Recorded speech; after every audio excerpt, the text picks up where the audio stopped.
พวก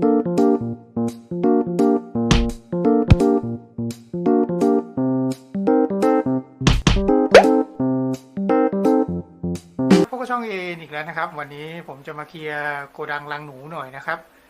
โดยที่ว่ามีคำสั่งมาว่าเอาไงเนี่ย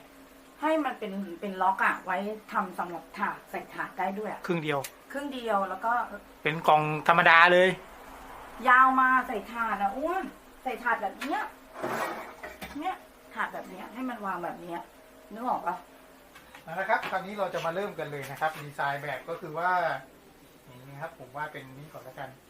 อันนี้สมมุติว่าอันนี้เป็นตู้เป็นตู้ของผมนะครับ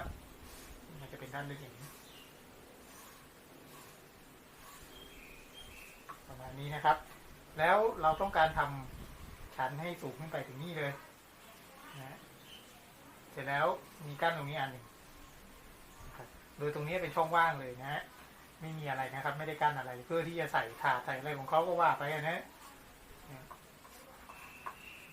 ตรงนี้ก็เพราะฉะนั้นเราก็ต้องทำส่วนของ2ชิ้นนะครับ2งานนะก็คืองานหนึ่งที่เป็นไม้ตัวนี้นะครับแต่ทีนี้เนี่ยผมมีงานที่ทำไปแล้วนะฮะเป็นไม้จอยนะครับท่านใดเดี๋ยวกลับไปดูในคลิปกันได้นะครับเดี๋ยวผมจะลงคลิปไว้ให้ดูนะว่าทำตัวนี้ทำยังไงนะอันนี้ทำด้วยไม้จอยกับไม้อัดนะครับเสร็จแล้วผมก็จะเอาไม้จอยอีกส่วนหนึ่งมาทำตรงนี้มาทำพวกเสาอันนี้นะครับเสาข้างนะครับอาจจะเป็นอย่างนี้เลยดีกว่านะครับแล้วก็สัก3 อันแล้วกันนะครับออกงานมันจะออกมาประมาณนี้นะโดยอันนี้ลอยอยู่หรือไม่ก็อาจจะทำเป็นขาด้วยแล้วกันนะเดี๋ยวต้องขอดูก่อนนะครับว่าจะมีไม้หรือพอทำไหมนะถ้าทำขาได้ก็ได้ดีครับจะได้ชั้นนี้จะได้ไม่ต้องยึดติดตายก็คือมันสามารถถอดออกมาได้นะเดี๋ยวเราไปชมกันเลยครับ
ครับดังนั้นสีที่ผมเลือกใช้นะครับ ก็จะเป็นสีพ่นอุตสาหกรรมนะฮะแต่ว่าเรามาทานะครับ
ครับตัวนี้จะมีช่องว่างนะครับสำหรับเสียบถาดเสียบอะไรนะฮะพวกเขียงพวกถาดแบนๆนะครับ